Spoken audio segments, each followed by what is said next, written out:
Días, ¿cómo está? ¿Cómo les va? Bien. Estoy buscando para grabar. Esperen un segundo.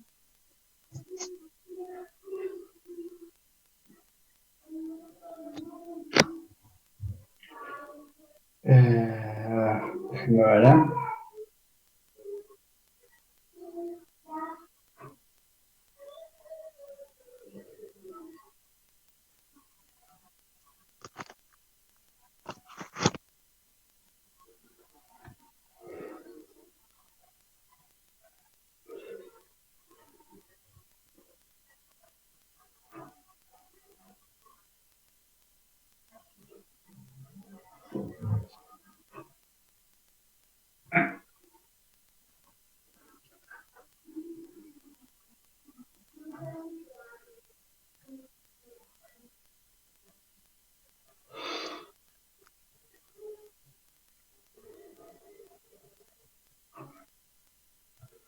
Estoy incorporando gente.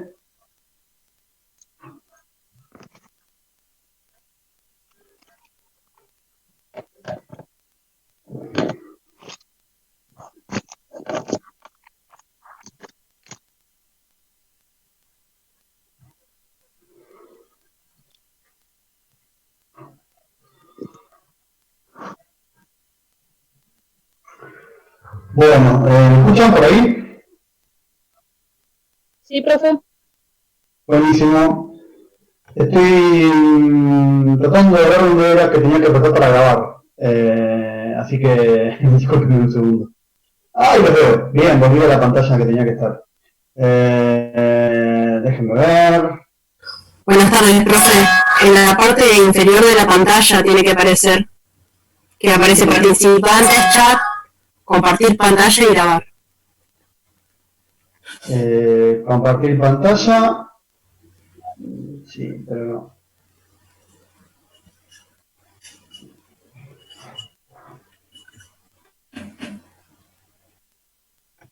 Grabar, muy bien, gracias. Bien, creo que estamos grabando. Buenísimo. Bien, voy a hacer la espera para que entre más gente y empiezo a hablarles. Bien. Buenísimo. Bueno, ¿me ven bien ahí? Yo no me veo a mí mismo, pero no importa. Si ustedes me ven, empiezo. Buenísimo. Bueno, entonces, les recuerdo un par de cosas que tenemos que hacerlas todas las veces que nos veamos, que es que esta clase es para mis alumnos de las dos comisiones y no se puede fumar en clase, señora, ahí hay un joven que fuma. Y es también para los alumnos de Federico. O sea, esto lo organizó así la facultad y no nosotros. Las cátedras funcionan así en este momento. Al menos nuestra cátedra funciona así. Hacemos hoy la clase. Voy a tratar de cerrar un par de temas que estaban abiertos desde hace varias reuniones. Y mañana hago una clase de preguntas, solamente de preguntas, ¿sí? Después, también quiero avisarles que está el texto siguiente, está ya en el Classroom, que es sobre crisis del 30 y lo que sigue la crisis del 30, ¿sí? Todos estamos un poco atrasados todavía, no queremos avanzar sobre eso, tenemos tiempo de sobra, así que yo voy a hablarles del periodo que va entre 1873 y 1914, ¿sí? Voy a trabajar con temas que ya vimos en mis clases y también vieron ustedes en la clase de Federico. ¿Ah? Así que voy a intentar hacer eso lo más claro posible, mientras voy a hacer la espera de nuevo y junto a gente y vuelvo. ¿Sí? Bien. Entonces, a ver, como siempre les planteo tres temas, tres cuestiones. Algunos aparecen en el texto de la clase 3, otros no, pero los traemos acá para que se entienda mejor el texto de la clase 3. ¿Ah? Ese es el objetivo de las clases, tratar de que ustedes entiendan mejor, no es se logra, pero bueno, tratar de que ustedes entiendan mejor los textos que tienen que afrontar. ¿Sí? Tres temas en la clase de hoy. ¿Sí? El primero es que ustedes ya habrán leído que en 1873 hubo una crisis, ¿sí? Se lo llamó en aquella época la Gran Depresión. Se le quitó ese nombre cuando llegó la Gran Depresión de en serio, que fue la crisis del 30. ¿tá? Entonces, pero se le llamó esto, Gran Depresión. Y bueno, fue una crisis económica importante. Nada que ver parece con lo que estamos viendo este año. O sea que vamos a ser testigos de una depresión realmente grande. ¿Qué es una depresión? Creo que ya les hablé de esto. La economía capitalista puede crecer o puede no crecer. Inclusive puede contraerse. ¿Qué es lo que se mide? ¿Qué es lo que medimos ahora? En aquella época se medía mucho menos. El Producto Bruto, ¿sí? La cantidad de bienes y de servicios que produce una economía durante un año o durante un mes. Cuando hay crecimiento económico, bueno, eso, el PBI crece, la cantidad de bienes y de servicios, autos, casas, tasa, avión, todo, digamos, una cuenta general, todo eso crece, comparado con el año anterior. ¿Ah? Entonces uno siempre comparado con crecimiento es eso, mayor cantidad de bienes y mayor cantidad de servicios comparado con. En cambio, cuando hay una recesión o una depresión, la economía se contrae, ¿sí? Son menos bienes y menos servicios comparado con. ¿Sí? Este año la economía argentina viene ya de recesión, ya no está creciendo hace tiempo, vamos a entrar en una recesión importante. Nuestro PBI se va a achicar este año bastante, quiere decir que va a haber menos bienes y menos servicios, o sea, más pobreza en el conjunto de la economía. ¿Sí? Vamos a estar complicados. La crisis de 73, de 1873, no fue tan grave. Lo que pasó fue que las empresas capitalistas más importantes tienen tasas de ganancia menores. Comparado con esto es poco en realidad, ¿no? Es decir, veníamos en un periodo en que la economía crecía muchísimo, 1848, 1850, hasta la crisis de 73, y después la economía crece menos, pero además las ganancias de las empresas son menores. ¿Sí? Este es el dato central. ¿Por qué se produce la crisis? Bueno, hay varias causas. Por ejemplo, hay una causa que es bien puntual, que es típica. Caen las bolsas, ¿vieron? Donde hay acciones en Europa, en varios países de Europa. Y en Estados Unidos quiebra un banco, que era importante. ¿Tá? Esto es lo puntual, lo que ocurre, digamos, de manera puntual. Pero después hay causas un poquito más profundas, ¿sí? ¿Me escuchan por ahí o estoy hablando solo tipo un loco? Cosa que hago siempre, digamos, ¿no? ¿Me escuchan bien? Sí, se escucha, profe. Sí, se escucha. Perfecto, buenísimo. Hay algunas causas de la crisis que son más profundas. Por ejemplo, lo siento, esto es muy aburrido, pero voy a intentar ponerle un poco de onda. Por ejemplo, yo me hice un café con leche que está buenísimo. No, dime yo. Convide, profe. Convide. No puedo. Voy a emitir más gente ahí en la sala de espera. Tomemos mate virtualmente. Estamos haciendo eso.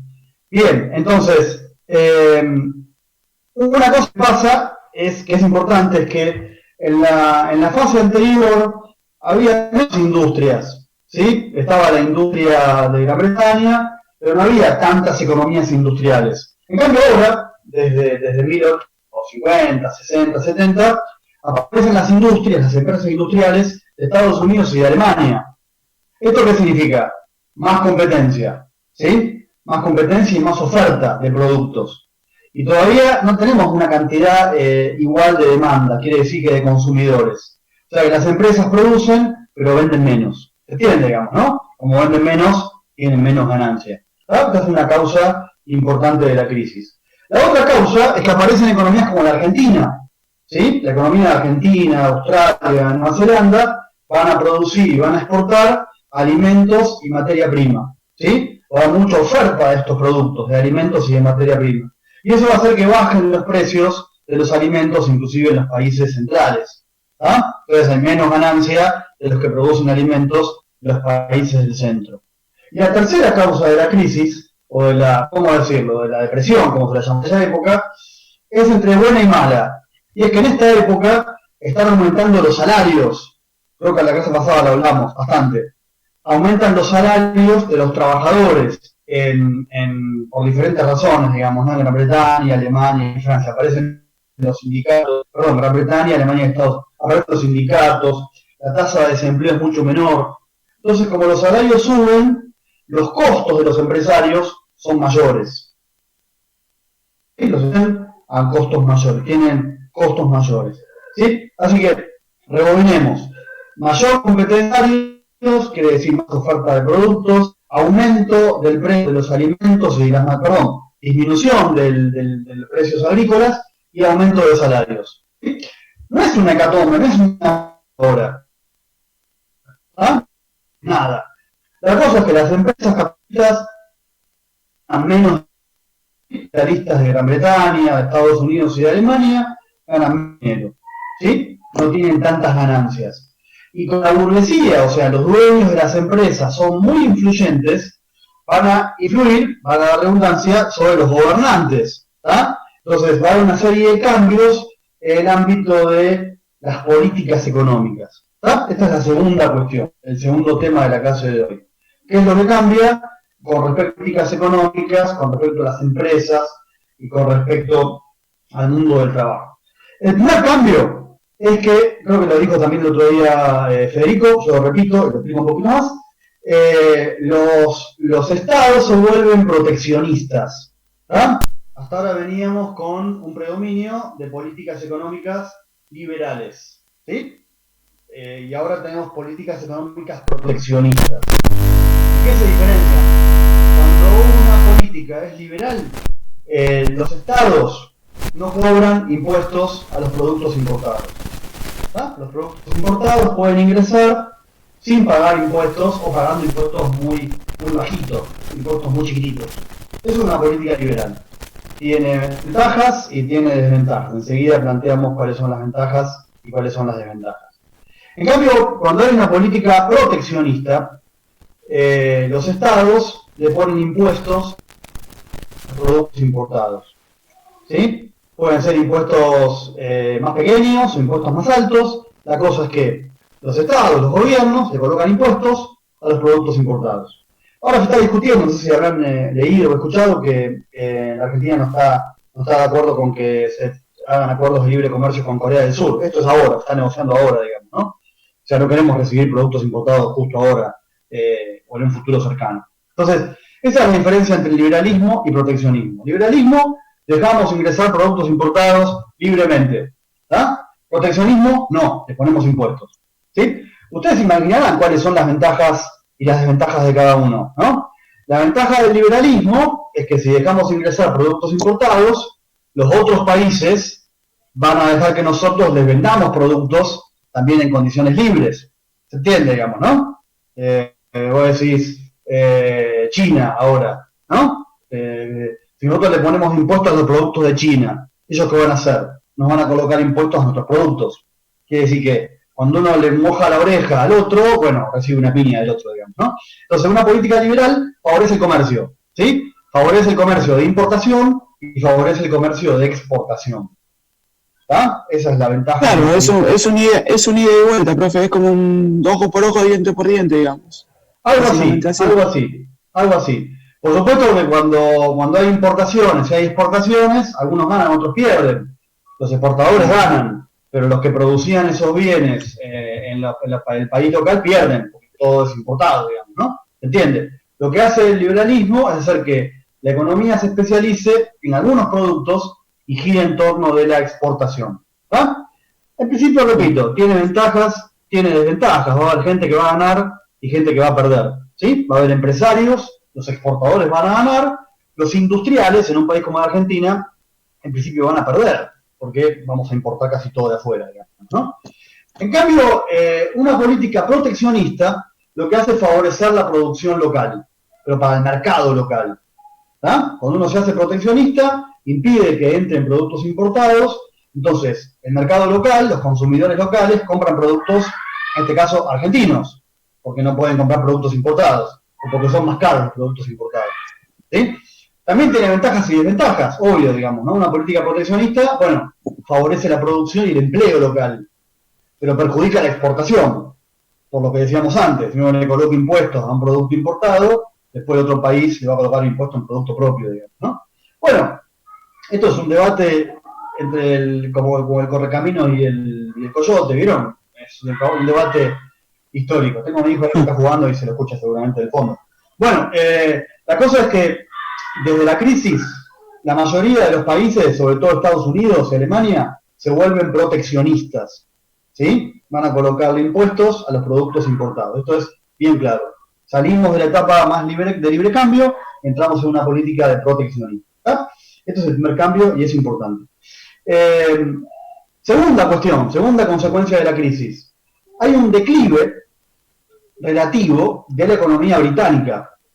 Para 1860, 70, hasta 1880, la economía británica es la más importante. ¿Tá? La industria británica era la más importante, el grueso de la industria, el comercio, las finanzas, estaba en Inglaterra. Bueno, desde 1880 esto empieza a cambiar. Y para 1900 la economía norteamericana va a ser más importante que la economía británica. ¿Sí?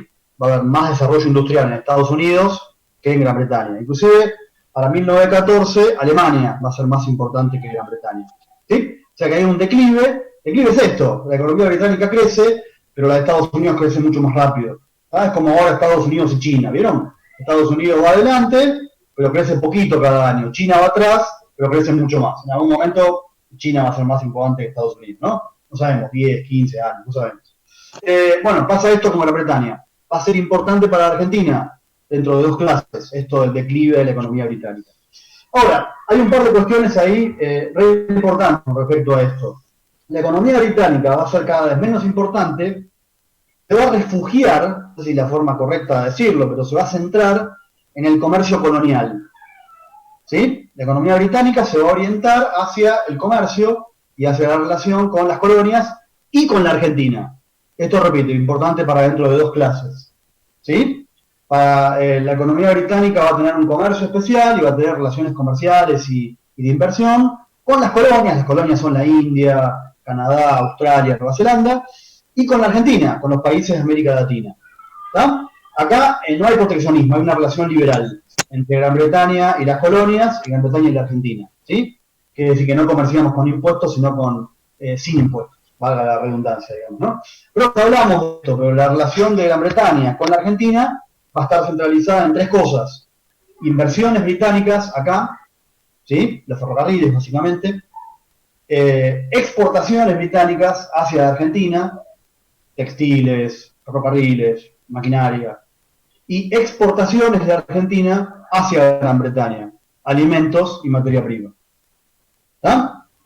Entonces, repito, mientras el resto del mundo tiende a cerrarse en su propio mercado con políticas proteccionistas, Gran Bretaña va a orientarse hacia el comercio colonial y hacia relaciones especiales con países como la Argentina, Uruguay, Chile, digamos, ¿no? Los países de América del Sur sobre todo.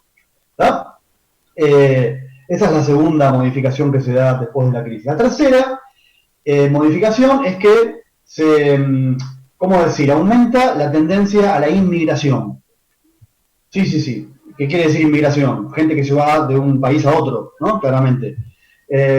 Ahí lo que se llamó gran inmigración es desde algunos países de Europa, ¿sí?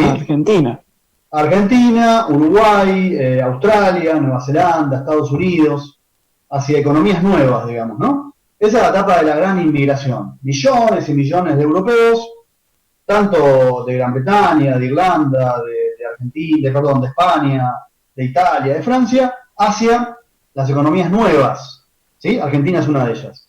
¿Por qué se da esa gran inmigración? Que es un tema que vamos a tener que retomar dentro de 2 clases.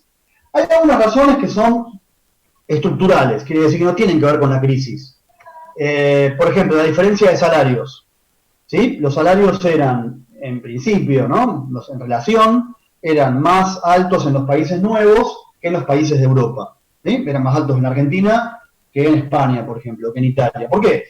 Porque en Argentina había poca mano de obra, pocos trabajadores, en cambio en los países de Europa había muchos trabajadores que se habían venido del campo a las ciudades, y en las ciudades había mucho desempleo, ¿no? Entonces mucha gente que estaba desempleada en los países de Europa se traslada hacia los países de la llamada periferia, digamos, ¿no? Esas son razones, son diferencias de salario, aunque parezca raro, ¿sí? Los países que tienen poquita población y tienen salarios muchas veces más altos, no siempre, digamos, ¿no?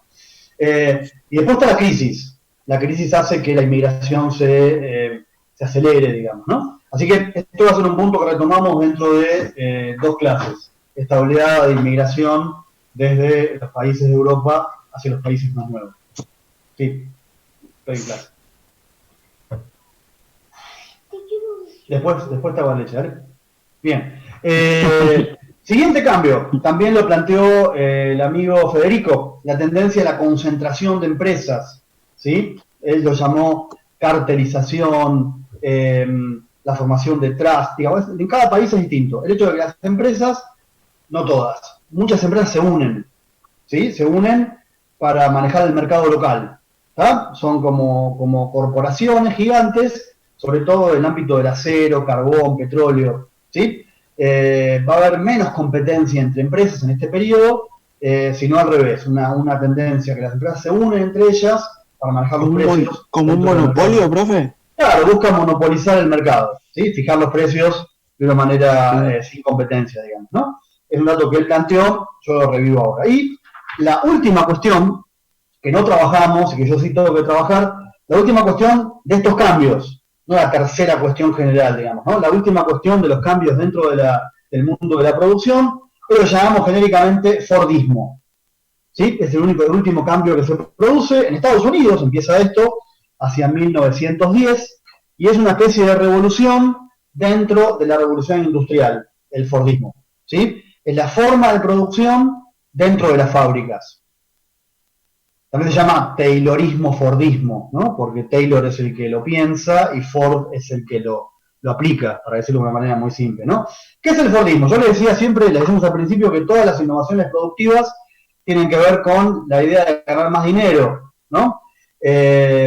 Y el problema que tenían los industriales norteamericanos allá a principios del siglo XX es que entre los trabajadores que tenían ellos había muchos inmigrantes, pero pocos trabajadores calificados. ¿Sí? Había mucho inmigrante de origen europeo, pero casi siempre los inmigrantes no eran obreros, eran campesinos, y había poquitos trabajadores calificados. Los trabajadores calificados son aquellos que tienen conocimiento, que son imprescindibles dentro de la fábrica. Y como son imprescindibles, ¿qué hacen? Piden salarios mayores, forman sindicatos, ¿sí? Hacen que la empresa esté obligada a pagar salarios más altos. ¿Qué es lo que busca hacer Ford? Quebrar la resistencia. Martín, estoy dando clase. Quiero que empieces a pagar el montón. Después lo hago, dale. Entonces, Ford trata de romper la resistencia de los sindicatos, trata de manejar él los tiempos dentro de la fábrica. Entonces establece lo que se llama cadena de montaje. ¿Sí? No, ustedes conocen esto, han visto por ahí alguna película, la parte principal del producto del auto, ¿no? Lo que sería el chasis, es lo que se mueve, y los trabajadores no se pueden mover, se quedan quietitos a los costados de la cadena de montaje, no pueden moverse, y tienen que trabajar a los costados de la cadena de montaje. Se cronometró cada operación, cuánto lleva cada operación, entonces la parte principal del producto se detiene delante del trabajador el tiempo en que lleva a colocar ese producto. Entonces viene la parte principal, yo soy el trabajador, tengo que colocar un remache, tengo 5 segundos para colocar un remache, digamos, ¿no? No puedo charlar con mi hijo o charlar con el de al lado, a ver cómo va esto de la cuarentena, digamos, ¿no? Porque estoy obligado a trabajar en ese segundo. Al comienzo está el chasis pelado y al final está el auto terminado, digamos, ¿no? ¿Qué es lo que consigue Ford con esto? Él maneja los ritmos de producción, no el trabajador o el sindicato. No se pierde en ningún momento, no hay tiempos muertos, ¿sí? Y puede emplear a trabajadores no calificados. No hace falta trabajadores que sepan, digamos, ¿no? Entonces, el Fordismo es esto, es la forma en que se organiza el trabajo teniendo en cuenta cada segundo de producción, ¿sí? Esto se aplica en Estados Unidos, en la industria automotriz, obvio, digamos, ¿no? Y después se extiende por todo el mundo durante el siglo XX, ¿sí? O sea, pasa una revolución en la revolución industrial. Sí. O sea, lo que va es que el Fordismo se centra más en el tiempo de trabajo a igual remuneración. No, van a pagar más. Eso. Van a pagar más porque el ritmo de trabajo va a ser mucho más exigente. En cuanto al ritmo, es no el ritmo. Es el ritmo. Perfecto. 8 horas colocando un remache cada 5 segundos. No porque eso ya directamente sería más por el lado del peronismo, ya directamente. Si no es igual trabajo, igual remuneración. Eso es otra voz, falta. Acá Ford es un ritmo laboral mucho más, uno diría, estricto, como una especie de ejército. Sí.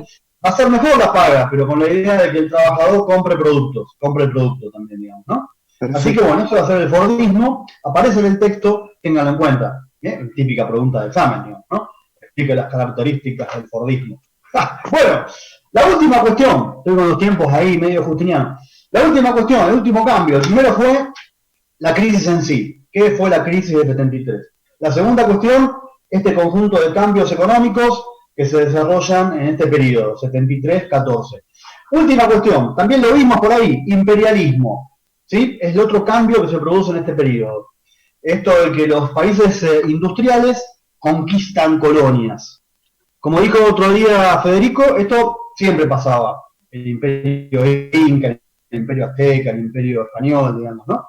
Lo novedoso es que ahora hay razones económicas por las cuales los países capitalistas, Francia, Gran Bretaña, Bélgica, Holanda, ¿sí? Alemania, van a conquistar colonias. Hay razones económicas ahora, ¿sí? Que son, muchos dicen, predominantes. Imagínense que en esta época casi toda África es repartida por los países de Europa, ¿tá? Por, repito, Gran Bretaña, Francia, Portugal y Bélgica y Alemania.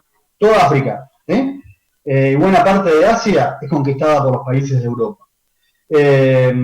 África está llena de países chiquititos, porque fueron repartidos así tipo en una mesa, digamos, ¿no? Bueno, ¿cuáles son las causas? ¿Por qué los países grandes conquistan colonias con tanta velocidad en este periodo? Bueno, la primera, por supuesto que tiene que ver, en buena medida, con la crisis del 73, digamos, ¿no? La primera razón, yo les doy un listadito, digamos, la primera razón es la tasa de ganancia, ¿sí? Muchas veces para las empresas de los países capitalistas tiene más ganancia hacer una inversión fuera que dentro, ¿sí? Quiere decir, ya está hecho el ferrocarril en Francia, ya está hecho el ferrocarril en Gran Bretaña, ahora el negocio es hacerlo de golpe en Egipto, o en Sudáfrica, o en la India, digamos, ¿no? ¿Se entiende? Para las empresas ferroviarias, por ejemplo, es muy rentable realizar inversiones, no puede ahora, Chino. Ya tiene batería y funciona. Buenísimo. Y con esta cantidad de internet. Perfecto. Yo tengo que saber. Adelante. Esto es complicadísimo. Para las empresas de los países de Europa muchas veces es más rentable invertir fuera que dentro, ¿sí? Las empresas ferroviarias británicas van a tener más ganancia en la Argentina que en Gran Bretaña. Acá está todo nuevo, las distancias son mayores. Se entiende, digamos, ¿no? Así que un elemento es la tasa de ganancia.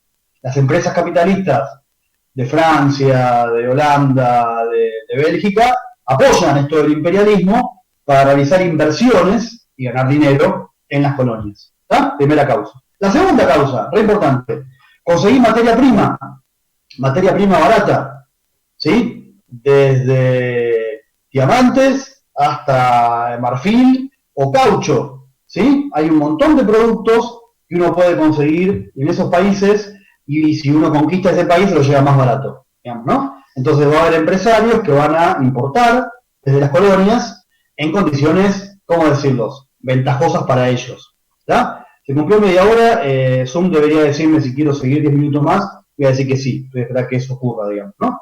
Así que la segunda razón, importaciones, ¿está? Importaciones a precios favorables para los empresarios. La tercera, exportaciones, ¿sí? El empresario europeo puede exportar productos a las colonias en condiciones monopólicas, o sea, sin competir con otros, digamos, ¿no?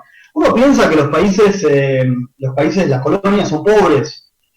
Pues no, digamos, ¿no? Hay colonias pobres, colonias no tan pobres, pero siempre en una colonia hay gente que son consumidores, digamos, ¿no? Yo qué sé, imagínense, la India es la principal colonia británica. Y la India está lleno de pobres, pero hay como, hoy, digamos, ¿no? Hay como 200 millones de ricos, digamos, que es un mercado gigantesco. Bien, entonces, esto son mercados en donde los empresarios de los países capitalistas pueden vender sus productos en condiciones monopólicas. Y el siguiente lugar, re importante también, hay negocios dando vuelta. Para conquistar un país hay que ir en barco, medio obvio, digamos, ¿no? Bueno, los constructores de barcos, que son empresarios privados, van a estar muy felices de que el Estado compre barcos para conquistar territorios. Se entiende, digamos, ¿no? Le pueden vender barcos al Estado y el Estado va a conquistar. Los vendedores de armas están fascinados, digamos, ¿no? Porque hay que liquidar a esa gente por ahí que están, que se van a resistir, digamos, ¿no? Entonces, evidentemente hay empresarios que, bueno, hay empresarios, tengo gente esperando y, bueno, aunque sea para lo último, hay empresarios que van a hacer presión para que se realice esta conquista territorial, ¿no? Hay negocios dando vueltas. Ustedes eran muy chiquitos, digamos, ¿no? Pero hace un tiempo Estados Unidos invadió un país llamado Irak, ¿no? Hubo 2 guerras de Irak, pero la última, ya no me acuerdo en qué año fue, ¿no? Fue 2000 y pico. Sí, 2001 habrá sido, ¿no? Y Estados Unidos invadió Irak, por supuesto que en nombre de la democracia, en nombre de todas esas cosas buenísimas, y bombardeó Irak. Y por supuesto que destruyó de todo, autopistas, aeropuertos, de todo, digamos, ¿no? Ganaron la guerra, establecieron un gobierno, y por supuesto que hay que reconstruir después Irak. ¿Se entiende? Digamos, hay que construir de nuevo el aeropuerto, las ciudades, las rutas. Adivinen qué empresas, de qué país son las que fueron contratadas por el gobierno de Estados Unidos para reconstruir los aeropuertos y las ciudades iraquíes, norteamericanas, digamos, ¿no? ¿Cuál fue el escándalo? El escándalo fue que una de las empresas que se ocupa de esto estaba en manos del vicepresidente de Estados Unidos. Ahí dijeron, too much, digamos, ¿no? Empezaron a investigar que si había una irregularidad, digamos, ¿no? Entonces, hay negocios detrás de cada guerra, hay negocios detrás de cada conquista imperial, y va a haber empresarios en cada país, empresarios industriales interesados en esa conquista. Así que el imperialismo fue esto, ¿sí? Una competencia entre países, sobre todo europeos, para conquistar territorios, y bueno, hay razones políticas y también hay razones económicas, ¿sí? Así que 3 son las cosas que trabajamos hoy. Esta última, del imperialismo, ¿sí? La anterior, las transformaciones económicas y sociales que se dan en este periodo, y la primera de todas, la crisis de 1873. ¿Está? Bien, mañana hacemos una clase de preguntas. ¿Está? Júntense unas cuantas preguntas, yo no voy a exponer, a hablar demasiado yo, digamos, ¿no? Nos conectamos, 7:30, y respondo todas las preguntas que pueda responder. ¿Sí? ¿Hay alguna pregunta ahora? Tenemos unos 5 minutos. ¿Alguna cuestión ahora que quieran preguntar? No. ¿Alguien por allí quiere preguntar? ¿Todo claro? Wow, hay gente que está juntándose a la reunión. Los voy a admitir solo para saludar. Hola, buen día, está por terminar. Bueno, ¿no hay preguntas? ¿En serio? ¿Todo bien? ¿Todo tranquilo? Por ahora, profe, se entendió todo. Bueno, vayan leyendo. Por ahora se entendió todo. Bárbaro.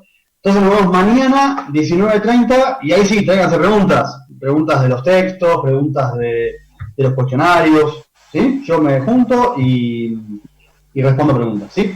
Bueno, nos vemos, que la pasen bien. Sí, escucho. Las preguntas del cuestionario, ¿pueden ser las que nos pueda llegar a tomar en el examen? Sí, puede ser. En general, a ver, imagínate que no sabemos ni cómo va a ser el examen, ni cuándo, ni dónde. Eso iba a preguntar, profe. Eso iba a preguntar. Claro. Me está volviendo loco eso. No, estoy muy tranquilo. ¿Cómo va a ser el examen? O sea, ¿de qué manera se va a tomar? ¿Cuánto tiempo? O sea, no sabemos. Eso me está volviendo loco. No, quédese tranquilo, señor. No, eso está claro con respecto al examen, pero yo quería saber si más o menos iba a ir entre las preguntas de los cuestionarios. Puede ser, pero imagínense que nosotros en general tomamos 3 preguntas, 4 preguntas. Las preguntas de los cuestionarios. Sí. Las preguntas de los cuestionarios son muy puntuales, son muy específicas de cada texto. ¿Ah? Sí. Nosotros vamos a preguntar cuestiones un poquito más generales, ¿se entiende, digamos, no? Creo yo, digamos, ¿no? Vamos a preguntar cuestiones un poquito más, por ejemplo, ¿qué fue el taylorismo-fordismo? ¿Se entiende, digamos, no? Claro. No es una cuestión tan puntual y tan general. ¿Sí? Bien. Acá pusieron en el comentario que algunos parciales lo estaban tomando virtuales. Así que... Sí, pero lo que nosotros sabemos hasta ahora es que nuestro parcial va a ser presencial. ¿Sí? ¿Presencial? Sí, cuando se pueda tomar. Eso puede cambiar. Bueno, perfecto. Ojalá que sea así, profe, porque la verdad, virtualmente sería un dolor de cabeza para todos. No sabemos. Entonces, lo que yo sé, nos han dicho que tenemos que tomar presencial. Cuando eso puede realizarse, uno supone, agosto, septiembre, julio, no se sabe. Va, Lo que importa, había escuchado que era por agosto más o menos. nadie sabe, lo que importa es que ustedes no pierdan la cursada, ¿sí? Esto que estamos haciendo ahora es para que ustedes no pierdan la cursada. ¿Se entiende, digamos, no? Ujú. Entonces... ¿Será que se tomaría un final directamente? Mi nombre es Lucila. no. Buenas tardes. Hola, ¿cómo te va? No sabemos todavía, esto es sobre el momento. No tenemos la más mínima idea y hay que manejarse con eso, sin no preocuparse demasiado, ir leyendo y después, cuando tengamos novedad, no es que estamos escondiendo información, digamos, ¿no? Lo que sí es importante, quería decirles, que ustedes en el Classroom, en el tablón, vayan leyendo todo lo anterior a la medida que puedan. Sí. Sí, hay gente que se incorpora más tarde y pregunta cosas que ya respondimos hace 15 días, digamos, ¿no? Nosotros no podemos responder cosas anteriores, o sea que vayan viendo las clases anteriores y vayan leyendo los textos, obvio, y viendo las notificaciones que tuvimos antes. ¿Ah? Sí, Perfecto. profe. Bueno, ¿una pregunta más? No, profe, por ahora se entendió todo. Bueno, me alegro. Sí, tengo una consulta más. Dale. En el Classroom hay subido, digamos, 3 textos. Son esos 3 por ahora que hay que ir leyendo, ¿verdad? Está Claro, como claro. clase 1, clase 2 y clase 4, pero en la clase 3 a mí no me aparece. Mirá, debería estar la clase 3, yo no sé qué pasó ahí. Si Creo borramos que estaba la algo clase 3. sin querer, la clase 3 estaba, la semana pasada estaba. Yo voy a tratar de comunicarme con alguien de la facultad.